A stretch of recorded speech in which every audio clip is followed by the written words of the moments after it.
It's Celtics and Pacers in the conference finals. The path to a championship is wide open after Sunday's game sevens. I'll talk about that. I'll talk about the challenges the Pacers present all right now on the Locked On Celtics podcast. Thanks to Blockbuster Brand, it's holiday season. Drop Drew in the mix. And 3 from KP, no, we not on the Knicks. Flushing competition like Al on Giannis. Juice and Big Zeus, still Beantown's finest. Banner 18 going up in the rafters. Watch the C's game in Locked On after. Karalis on the breakdown. Clutch like a tip from D. White on the breakdown. John on the mic, documenting domination. Matter pen a back bay, it's all C's nation. Rain and J's, how we started raising banners, how we finish. Locked On Celtics pod, home of the winners. Peace.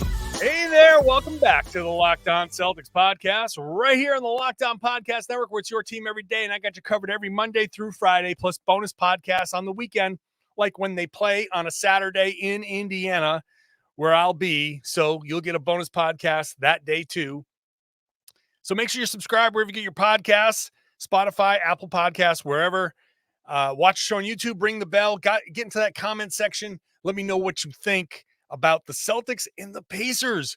I was sure it was going to be the Knicks. I cannot believe it's not the Knicks, although I kind of sort of can, but I guess I'm going back to the Midwest. This is just spring in the Midwest for me, and I just have to accept it. The Pacers have won, and the Minnesota Timberwolves have won.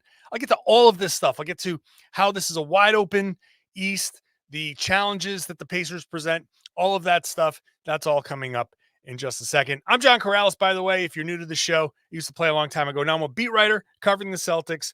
I travel with the team. I am just inside at the practices, all that stuff. So it's an insider perspective here that you're not going to get anywhere else. Today's show is brought to you by Prize Picks, the easiest and most exciting way to play daily fantasy sports. Go to prizepicks.com/LockedOnNBA. Use that code LOCKEDONNBA, all lowercase, for a first deposit match up to $100. So what a Sunday, by the way. The Knicks just could not get the job done. They were very much, I love making the Blues-mobile comparison when the Blues Brothers finally get to the government offices to pay the taxes for the orphanage. They get out of their car and the car just completely falls apart. It fell apart while it was still being driven for the New York Knicks, and the Indiana Pacers ended up taking advantage. It took a 70% shooting night for them to take advantage, but they did it, and it's one of the things that I'm mildly concerned about when the Celtics take on the Pacers. But the Knicks, I'm surprised. I'm always surprised when a home team doesn't win a game 7. This is the first time in NBA history that both home teams lost a game 7. So I have reason to be surprised. It's never happened before. But the Pacers end up playing great. Haliburton played great. The Knicks, too many injuries. Shout out to Jaylen Brunson, who broke his hand. So, hopefully they get healthy. I just want everybody to be healthy. Tom Thibodeau playing these guys all these minutes. I mean, it doesn't lead to a broken hand, but it leads to some of these things that we saw. I'm pretty sure of that. So that's an interesting conversation going on in New York. I'll just leave it there. The Denver Nuggets fell to the Timberwolves. They led by 20 in the second half. They ended up losing at home. Now, they've won a championship, so they get a little bit of a leeway, but man, I cannot imagine what the discourse would be if it was the Boston Celtics who lost in that fashion. The Nuggets lost 3 games at home in that series. That's very not championship-like. And we talk about the championship response to them to go win on the road. Like, that's great, but very unchampion-like for them to lose 3 games at home to the Timberwolves. Timberwolves are good. Timberwolves are really good. But, there's enough youth there and enough that I didn't trust before. I have to trust it now. They're in the Western Conference Finals against the Dallas Mavericks, who eliminated the OKC Thunder over the weekend. So a wild kind of Final Four here with Dallas and Indy, what are they, 5 and 6 seeds in the conference finals against a 2 seed and a top seed. I think was Minnesota 2 or 3, but regardless, it was still not the 1 seed. So the Celtics are the only 1 seed left. The path is right there for them. I'll talk about the Pacers in just a minute and the challenges, but the path through the East has been pretty easy for the Celtics. Miami, not, 5 games. The Cleveland Cavaliers, 5 games. Injuries aside, whatever, it's still, I don't think that Jimmy Butler would have swung the direction of the entire series. I don't think Jared Allen would have swung the direction of the entire series. Might have made it harder, but still, I still think the Celtics get by those teams. And now the Pacers, who are not the best defensive team in the world, the worst defense left in the playoffs, and a team that the Celtics can beat. And I'll get to a prediction later on. This serves as like my mini initial preview. I will tomorrow, Monday, late Monday. It's going to be a little bit of a later podcast, so fair warning. Do a crossover with Tony East of Locked On Pacers so we can dive into the nitty gritty. So that's going to be tomorrow's show. But the Celtics should get past the Pacers, right? And then Dallas, tough, but the Celtics can beat Dallas. And Minnesota, tough, but the Celtics have beaten Minnesota. They split the 2 games that they've played. That would be the toughest remaining game, I think. But look, Dallas has played great defense too, and they've got Luka, who I don't know how healthy he's going to be. That Kyrie's storyline would be amazing. That's all down the road. Whoever the Celtics play in the finals, they have to get past the Pacers first, but it's all right there for them. There's no MVP left, right? So who's the best player remaining in the playoffs? It could just depend on who's healthy, right? You could say Luka might be the best player left in the playoffs, but he's hurt. So who's next?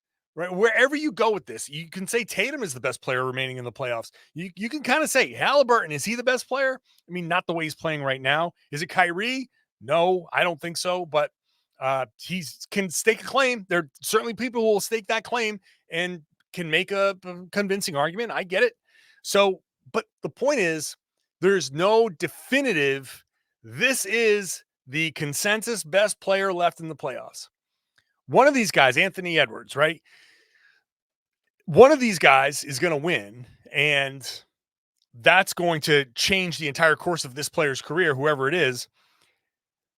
And it really looks like it can be Jayson Tatum and Jaylen Brown and the rest of the Celtics. The Celtics built their team the way they built it because they don't have a Jokic or an Embiid, an MVP that can just completely carry the day. Tatum is their best player, but he doesn't carry the team like these other guys have carried their teams. This Celtics team is built to win in this exact scenario. This team is now built. They, through the power of their depth and their great players all across the board, have enough to attack all of the different places that Indiana is weak, all the different places that the Mavs would be weak, all the different places that the Timberwolves are weak. They have the ability to pull Gobert away from the rim. They, assuming that Porzingis is healthy, which, by the way, I saw him on the bike at the practice facility. He was really jamming. He was standing and pedaling. So this wasn't just a sitting on the bike and just do. He was up, standing, doing like the real standing pedaling thing. So he is putting his calf through a little bit more of a workout. That's significant. To me, that's significant because if you're on the bike and you're pedaling, you're flexing that calf. You're flexing it. You're not putting repetitive stress on it, but you're flexing it. You're really pushing it. So that was good. Porzingis could come back here. I expect that Porzingis could come back in this series. So wherever the Celtics go down the road, they have the matchups. They should be favored against all these other teams. The path is wide open. The Celtics just got to take it. Starts with the Indiana Pacers. How do the Celtics beat the Indiana Pacers? What's up? What's in store? I'll talk about that when I come back. Today's show is brought to you by Yahoo Finance. Yahoo Finance helps me when I'm putting my when I'm getting my my investments together. When I'm a 50-year-old man, and that means I'm starting to look ahead towards retirement at some point, right? And with Yahoo Finance, I can combine all of my investments, which I do have. I have a mortgage, property investment. I have stocks. I have a 401k. I have various other investments. I need to keep track of that. I need to keep where my money is. So I turned to Yahoo Finance, which for 25 years has been the brand behind every great investor.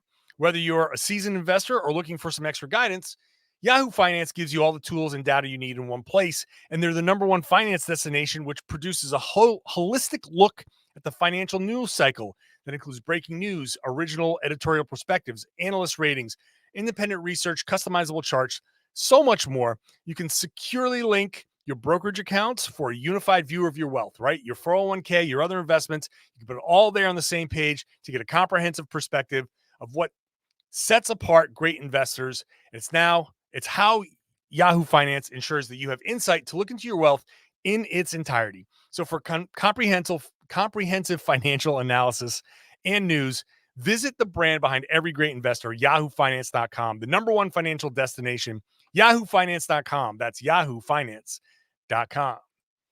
Today's show is also brought to you by Prize Picks. You've invested your money.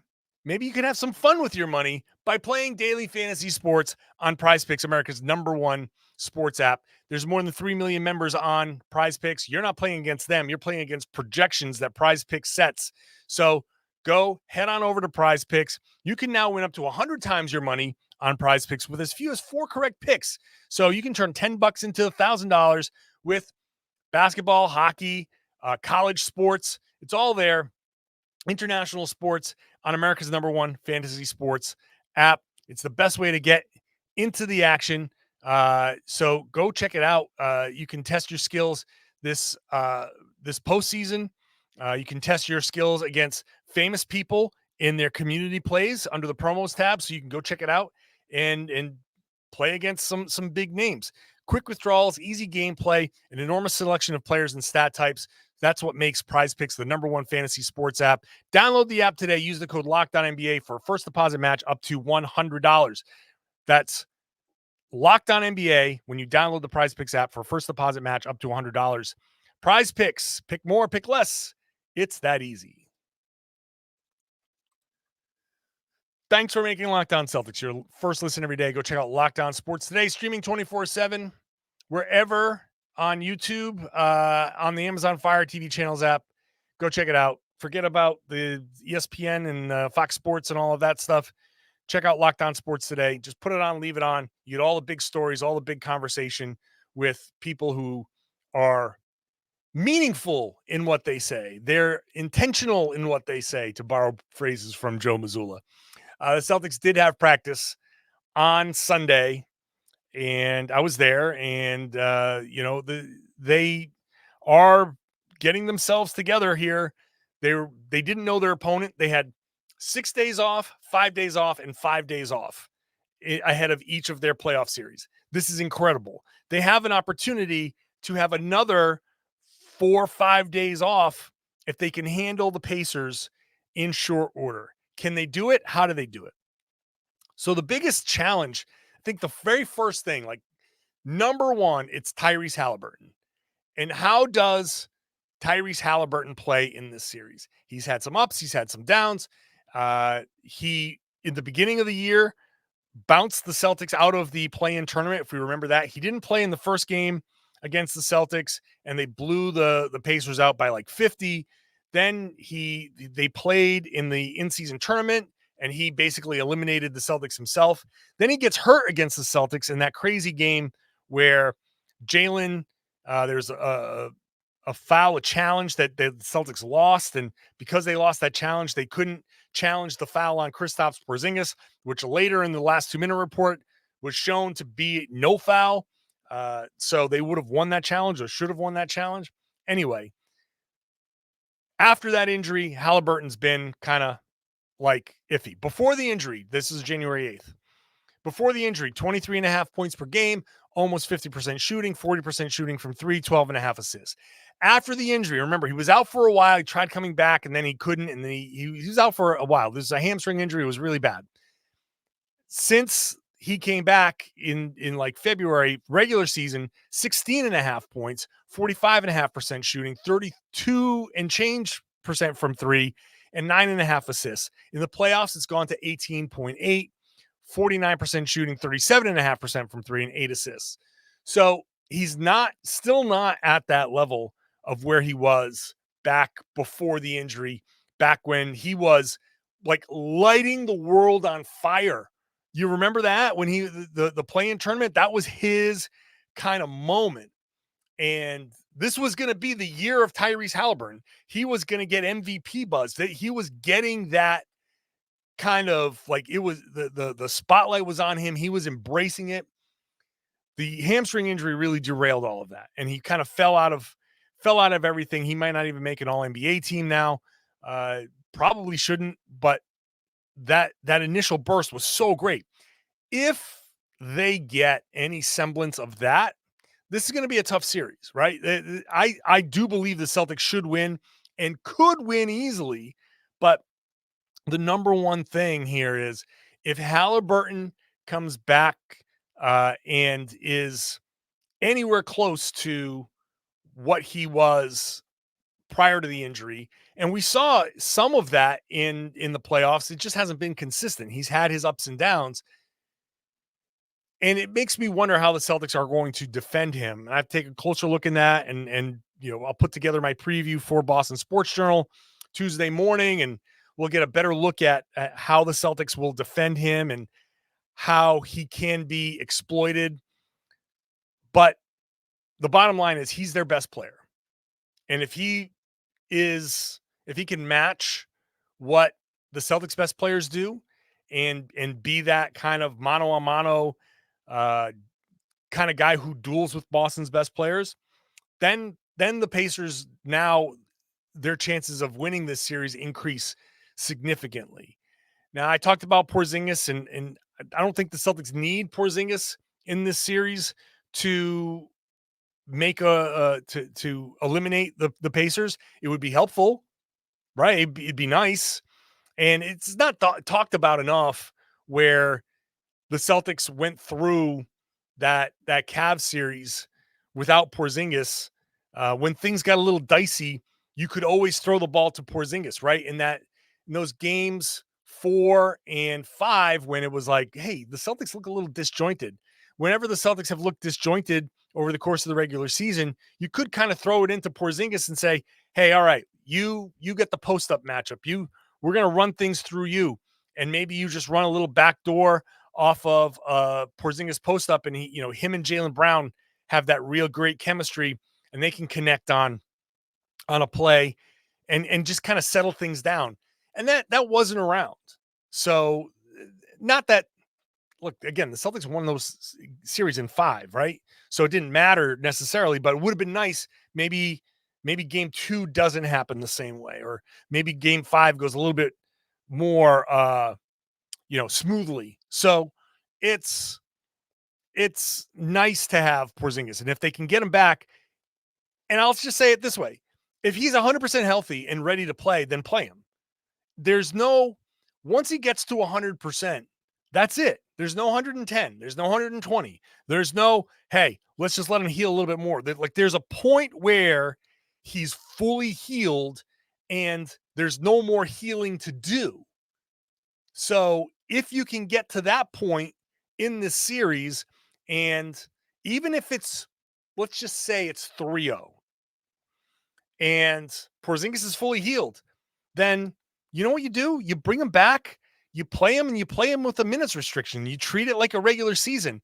But if he's fully healthy, then don't bother sitting him out. Get him some NBA action and say, okay, let's go. Let's just do short bursts, 4 or 5 minutes, get you out, get you rested, get you tested, go back in, another 4 or 5 minute burst, get you out. How do you feel? Get your wind back and get those short bursts to build him up.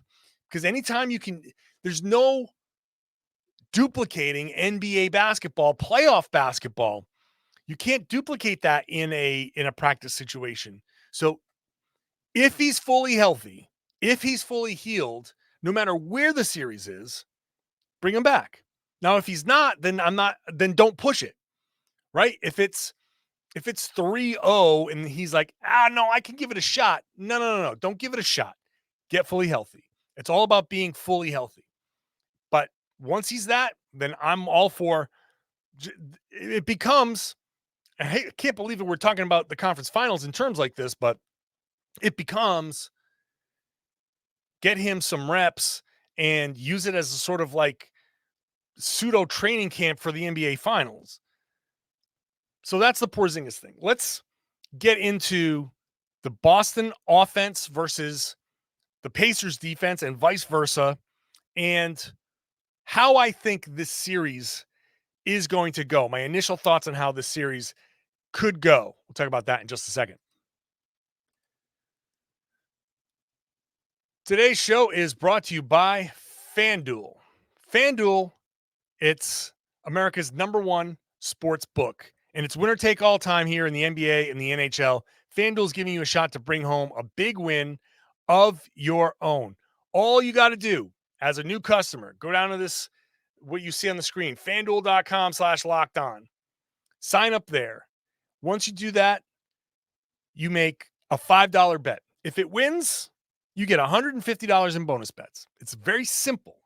Make your $5 bet, and you can bet that on anything: spreads, money lines, player props, whatever. If you win, you get $150 in bonus bets, and go have fun. You know, there's plenty to bet on over there. It's got to be at FanDuel.com/lockedon. FanDuel.com/lockedon. Go check it out and visit America's #1 sports book, FanDuel. The Celtics are minus 1,250, 1,250, minus 1,250 to win the series, which is outrageous. And 9-point favorites in game 1. So go check that out at FanDuel. And also make sure you're using their tools to gamble responsibly, set your limits so you can have some fun, use your disposable income, and, protect yourself, because FanDuel wants you to have some fun. I want you to have some fun. Do it however you want, but set your limits, gamble responsibly at FanDuel, America's #1 sportsbook.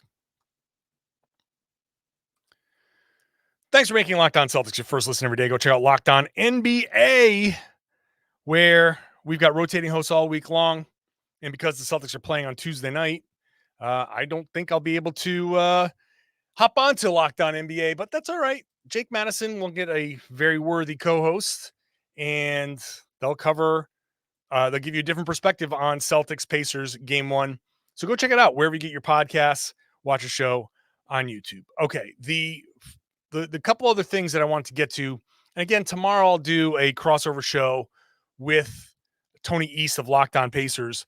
The offense, the Celtics offense and the Pacers offense are right next to each other, top of the playoffs.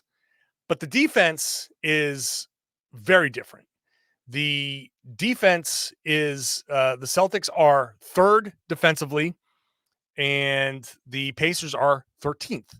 There's a 12-point per 100 possession difference between the two of them. So at the top offense, there is we'll say 3-point per 100 possession difference between the Pacers and the Celtics. The Pacers are #1, the Celtics are #2. So the Celtics are -3 there. They're +9. They're +12 on the defensive side. So +9. Just raw numbers, +9. So, which jives with the FanDuel thing. The Celtics are 9-point favorites. But on top of that, you take that top offense against the 3rd-rated defense, and it's probably going to struggle a little bit. You take that second rated offense for the Celtics and put it against the 13th rated defense, and it's probably going to be better. So the Celtics I think you can expect that Celtics offense to put up more points than they've been putting up, and the Pacers to put up fewer points than they've been putting up.